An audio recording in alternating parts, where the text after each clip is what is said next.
छात्रों नमस्कार। आप सभी का ऑनलाइन कोचिंग में हार्दिक स्वागत है आपके अपने यूट्यूब चैनल आशीष सर सीतापुर में। तो आज हम बात करेंगे रसायन विज्ञान की। आज से क्लासेज स्टार्ट हैं जिसका पार्ट ए में इतने से टॉपिक पढ़ने हैं, अर्थात इतने लेसन हैं, आपके 9 लेसन हैं। नंबर 1 है ठोस अवस्था सॉलिड स्टेट, नंबर 2 सॉल्यूशन विलयन, नंबर 3 वैद्युत रसायन, नंबर 4 रसायन बलगतिकी, नंबर 5 पृष्ठ रसायन, नंबर 6 तत्वों के निष्कर्षण के सिद्धांत एवं प्रक्रम, नंबर 7 पी ब्लॉक के तत्व, नंबर 8 डी एवं एफ ब्लॉक के तत्व, नंबर 9 उप सह संयोजन यौगिक। तो ठोस अवस्था विलयन, वैद्युत रसायन, रसायन बलगतिकी, पृष्ठ रसायन, तत्वों के निष्कर्षण के सिद्धांत एवं प्रक्रम, पी ब्लॉक के तत्व, डी एवं एफ ब्लॉक के तत्व, उप सह संयोजक यौगिक, ये सभी 9 लेसन पढ़ने हैं पार्ट ए में। फिर बात करेंगे पार्ट 2 में 7 लेसन और हैं, यानी टोटल 16 लेसन हैं रसायन विज्ञान के अंतर्गत। रख हौसला वो मंजर भी आएगा, प्यासे के पास चलकर समंदर भी आएगा, थककर ना बैठो मंजिल के मुसाफिर, मंजिल भी मिलेगी और मंजिल मिलने का मजा भी आएगा। चलते हैं आगे और लेसन फर्स्ट स्टार्ट करते हैं ठोस अवस्था। इसको जो आप नोट कर लीजिए, वीडियो को रोक करके भी आप लिख सकते हैं।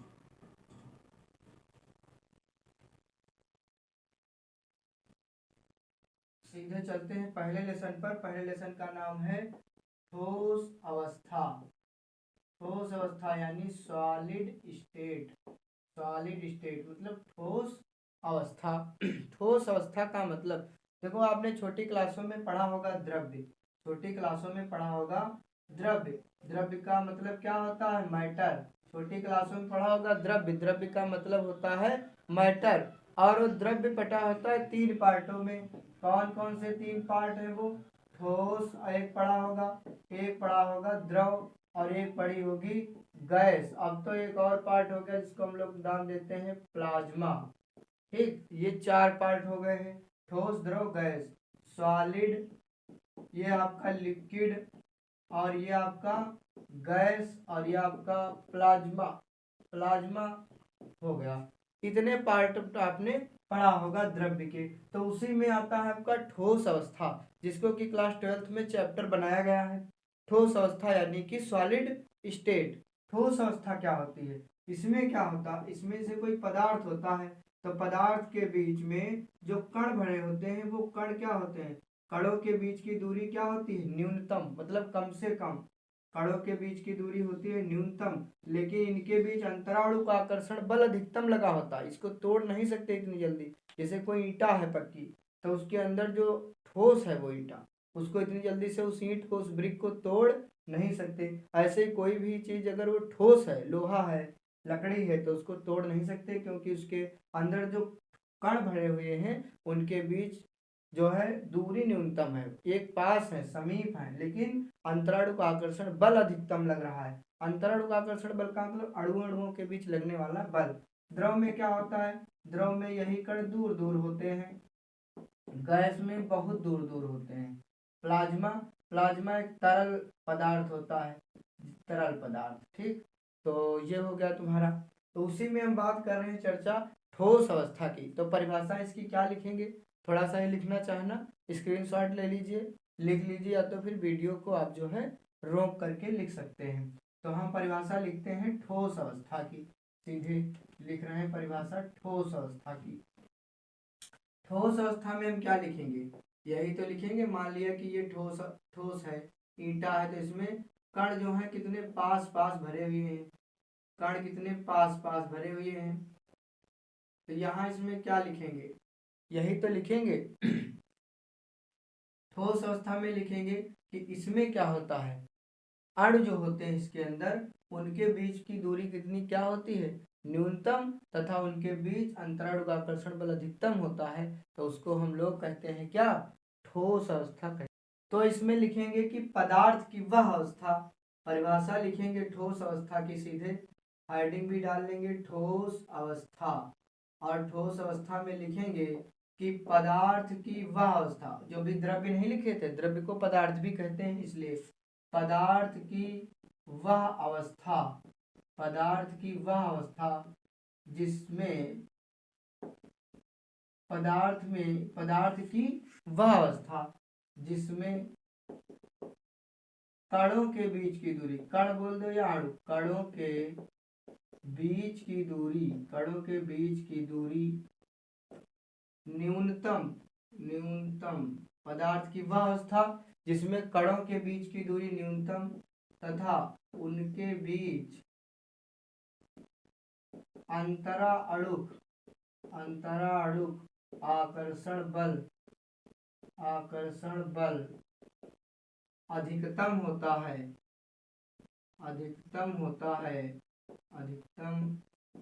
है क्या कहलाती? ठोस अवस्था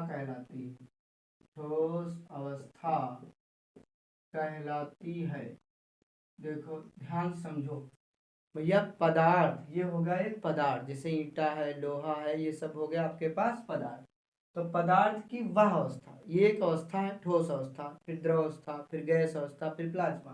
तो पदार्थ की वह अवस्था जिसमें कणों के बीच की दूरी, ये जो कण है देखो कितनी पास पास है, न्यूनतम मतलब बहुत कम से कम है, तथा उनके बीच अंतराणु का आकर्षण बल जो एक दूसरे से बंधे हुए हैं, आकर्षण बल से वो अधिकतम होता है, प्रबल बल से बंधे हुए होते हैं, उसको हम लोग ठोस अवस्था कहते हैं। ठोस अवस्था हो गई, तो इसको आप जो है नोट कर लीजिए। अब लिखेंगे ठोसों के गुण, यहाँ पे लिखेंगे कि ठोसों के गुण लिखेंगे। प्रॉपर्टीज ऑफ सॉलिड्स, ठोसों के गुण। तो पहला गुण देखो क्या है, पहली बात बताओ, जो ठोस होता है, लोहा हो, लकड़ी हो, ठीक, जो भी पदार्थ है ठोस, तो वो क्या होगा? ठोस होगा। ठोस का मतलब क्या? वो कठोर होगा और वो भंगुर होगा, यानी वो टूटने वाला नहीं होगा, इतनी जल्दी से टूटेगा नहीं। यहाँ हम लिखेंगे ठोस कठोर होते हैं। ठोस कैसे होते हैं? कठोर होते हैं, सॉलिड। और ठोस कैसे होते हैं? ठोस भंगुर होते हैं। भंगुर का मतलब, ठोस कैसे होते हैं? कठोर होते हैं। और ठोस कैसे? ठोस कठोर होते हैं। पहली बार ठोस कैसे होते हैं? कठोर। दूसरे ठोस कैसे होते हैं? भंगुर। भंगुर का मतलब टूटेंगे नहीं। नंबर 3, ठोस कैसे होते हैं? असंपीड्य होते हैं। असंपीड्य का मतलब नॉन जो होते हैं कंप्रेसिबल, मतलब वो कंप्रेस नहीं होंगे, यानी वो फैलेंगे नहीं। कंप्रेस का मतलब क्या होता है? नॉन कंप्रेसिबल, यानी ये फैलेंगे नहीं। ठोस कैसे होते हैं? क्या वो खींच जाते हैं? क्या वो मुड़ जाते हैं? नहीं, वो खींचेंगे नहीं, वो मुड़ेंगे नहीं, इसलिए उनका नाम देते हैं असंपीड्य। तो पहली बात, ठोस कठोर होते हैं, ठोस भंगुर होते हैं, टूटते नहीं हैं इतनी जल्दी से, ठोस असंपीड्य होते हैं। और ठोस कैसे होते हैं? यहाँ पे लिखेंगे ठोसों के किनारे जो होते हैं, ठोसों के किनारे, या कह सकते हैं ठोसों के कोने, ये कैसे होते हैं? तीक्ष्ण होते हैं। तीक्ष्ण का मतलब शार्प होते हैं। इसका मतलब समझो भैया, ठोसों के कोने तीक्ष्ण होते हैं। तीक्ष्ण का मतलब नुकीलेदार, वो इतनी जल्दी से मुड़ नहीं पाएंगे। जैसे कोई ईंटा ही है, ठीक, ये लोहा है या फिर, तो ये कोने हैं, क्या इतनी जल्दी से कोने मुड़ जाएंगे? नहीं मुड़ेंगे। क्यों? क्योंकि इनके अंदर जो अणु भरे हुए हैं, जो कण भरे हुए हैं, वो जो है पास पास में भरे हुए हैं, उनको मोड़ना इतना आसान नहीं है। तो देखिए एक बार फिर से देख लीजिए, ठोस अवस्था, पदार्थ की वह अवस्था जिसमें कणों के बीच की दूरी क्या है? न्यूनतम, तथा उनके बीच लगने वाला अंतराणु का आकर्षण बल जो आपस में जोड़े हुए रखा है जिस बल के द्वारा, वो अधिकतम लगता है, प्रबल है। ठोसों के गुण, ठोस कठोर होते हैं, ठोस भंगुर होते हैं, कठोर होते तोड़ नहीं सकते हो, भंगुर भी नहीं टूटेंगे। असंपीड्य होते हैं, यानी उनको फैलाया नहीं जा सकता। ठोसों के कोने तीक्ष्ण होते हैं, यानी इतनी जल्दी से उनको मोड़ा नहीं जा सकता। और क्या होता है? ठोसों की सतह समतल होती है, प्लेन होती है। ठोसों की सतह कैसी होती है? प्लेन होती है, समतल होती है। लिखिए इसको। तो ये लिख गया होगा, इसको हम मिटा रहे हैं यहाँ पर। और अब हम बताएंगे आपको ठोसों के प्रकार। तो सबसे पहले देखिए, ठोस दो प्रकार के होते हैं। यहाँ पर लिखेंगे, देखो ये आपका जैसे हो गया ठोस। ठोस का मतलब क्या होता है? सॉलिड। ठोस का मतलब भैया क्या होता है? सॉलिड होता है। तो ठोस दो प्रकार के होंगे, एक क्रिस्टलीय ठोस होंगे और एक होंगे अक्रिस्टलीय ठोस। अक्रिस्टलीय ठोस, क्रिस्टलीय ठोस, अक्रिस्टलीय ठोस, क्रिस्टलाइन सॉलिड, अक्रिस्टलाइन सॉलिड, क्रिस्टलीय ठोस और अक्रिस्टलीय ठोस। तो चर्चा करेंगे इसमें। देखिए हमने कुछ उदाहरण लिख रखे हैं कि क्रिस्टलीय ठोस और अक्रिस्टलीय ठोस के। क्रिस्टलीय ठोस में आता है आपका हीरा, ग्रेफाइट आएगा।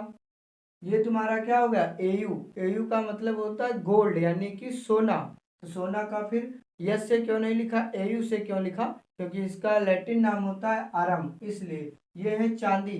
चांदी का क्या होता है? सिल्वर। इसको भी यस से नहीं लिखा, इसको एजी से लिखा क्योंकि इसको कहते हैं अर्जेंटम, इसका लैटिन नाम। और फेरस का भी ऐसे फेरम नाम है लैटिन। और कापर का सी हो गया, कापर मतलब तांबा। और ये लोहा, NaCl मतलब क्या है? Sodium chloride. नमक, ये एक आयनिक यौगिक है। और जो भी आयनिक यौगिक होंगे वो सब क्रिस्टलीय ठोस कहलाएंगे। शुष्क बर्फ किसको कहते हैं? ठोस CO2 को।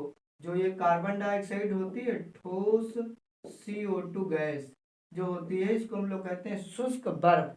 तो ये भी हो गई क्रिस्टलीय ठोस। लॉन्ग रेंज ऑर्डर, जिनका क्रम कैसा होता है? लंबा, तो उनको कहते हैं हम लोग क्रिस्टलीय ठोस। अक्रिस्टलीय ठोस किसको कहते हैं? जैसे कि कांच हो गया, प्लास्टिक हो गया, रबर हो गया, लकड़ी हो गया आदि, इसको कहते हैं शॉर्ट रेंज ऑर्डर। यानी अब इसकी परिभाषा समझेंगे क्रिस्टलीय ठोस की। इनकी निश्चित ज्यामिति होती है। आप देखो, इनकी निश्चित ज्यामिति होती है। जैसे ग्रेफाइट को देखेंगे आप, हीरे को देखेंगे, तो वो उनकी एक निश्चित क्या होती है? ज्यामिति, कि ऐसा ही होगा। लेकिन इनकी कोई निश्चित ज्यामिति नहीं होती है, अर्थात इनकी अनिश्चित ज्यामिति होती है। ये जो क्रिस्टलीय ठोस होते हैं, इनके गलनांक कैसे होते हैं? निश्चित होते हैं। और इनके गलनांक अनिश्चित। एक साइड का याद कर लीजिए, एक साइड का याद हो जाएगा अपने आप से। इनकी निश्चित ज्यामिति होती, इनकी अनिश्चित ज्यामिति होती। फिर इनके गलनांक निश्चित होते। गलनांक का मतलब मेल्टिंग पॉइंट, यानी कि कितने पर ये है जो ठोस जो है गल जाएगा। हीरे का, ग्रेफाइट का, सोने का, नमक का, ठोस कार्बन डाइऑक्साइड, मतलब जितने भी होते हैं इनका एक गलनांक क्या होता है? निश्चित, कि इतना अगर टेम्परेचर कर दिया जाएगा तो ये पदार्थ जो है गल जाएंगे। और इनके गलनांक अनिश्चित होते हैं, इनको पता नहीं होता कि कितने तापमान पर ये पिघल जाएंगे। जब इन्हें तेज धार वाली बस से, किसको? क्रिस्टलीय ठोस को, जब इन्हें तेज धार वाली बस से काटा जाता है तो समतल सतह प्राप्त होती है। जैसे देखो ये है, और इसको तेज धार वाली उससे काटा जाएगा तो एक समतल सतह प्राप्त होगी। यहाँ देखो, इसे इसको काट दिया तो ये समतल सतह प्राप्त हुई, समतल सतह। और जो अक्रिस्टलीय वाले में होता है, इसको जब काटोगे तो इस तरीके से जब कटता है तो यहाँ पर समतल सतह नहीं प्राप्त होती। ये कैसी सतह प्राप्त हो गई? खुरदरी। खुरदरी। जब इन्हें किसी तेज धार वाली बस से काटा जाता है तो खुरदरी सतह प्राप्त होती है। तो देखो एक बार फिर से दोहरा देते हैं। क्रिस्टलीय ठोस में आपके हो गए हीरा हो गया, ग्रेफाइट हो गया, और आयनिक यौगिक हो गए, सोना हो गया, चांदी हो गया, तांबा हो गया, और शुष्क बर्फ हो गया। ये सब हो गए। अक्रिस्टलीय ठोस में से कांच, प्लास्टिक, रबर, लकड़ी, यानी जिसमें करंट नहीं फ्लो हो सकता। इधर इनकी निश्चित ज्यामिति होती है, एक निश्चित संरचना होती है। और इनकी एक क्या होती है? निश्चित संरचना नहीं होती, यानी कि अनिश्चित होती है। इनके गलनांक कैसे होते हैं? निश्चित होते हैं। इनका पता होता कितने पर ये जो है गल जाएंगे पदार्थ, कितने डिग्री सेल्सियस तापमान पर। और इनके गलनांक अनिश्चित होते, इनको नहीं पता होता कि कितने पर ये जो है गल जाएंगे, मेल्ट हो जाएंगे। अच्छा, इनको क्या होता है? जब क्रिस्टलीय ठोस को काटा जाता है किसी तेज धार वाली वस्तु से तो इनमें सतह कैसी प्राप्त होती है? समतल, चिकनी। लेकिन इसमें क्या होता है? जब इन्हें किसी तेज धार वाली वस्तु से काटा जाता है तो चिकनी समतल नहीं प्राप्त होती, कैसी प्राप्त होती है? खुरदरी प्राप्त होती है। तो आज की वीडियो यहीं तक रखेंगे। स्टूडेंट्स जो हैं नोट करेंगे थ्योरी को और कोशिश करेंगे याद करने की। जैसे जैसे क्लासेज बढ़ती रहेंगी आपको और अच्छा याद होता रहेगा। बस आप लगे रहिए साथ में हमारे, हम जो है रेगुलर क्लासेज आपको प्रदान करते रहेंगे। कल इसको फिर से रिपीट करेंगे, देन आपको आगे समझाएंगे। तब तक के लिए दीजिए इजाज़त। धन्यवाद। मिलेंगे नेक्स्ट वीडियो में। Take care. Bye bye. Thank you.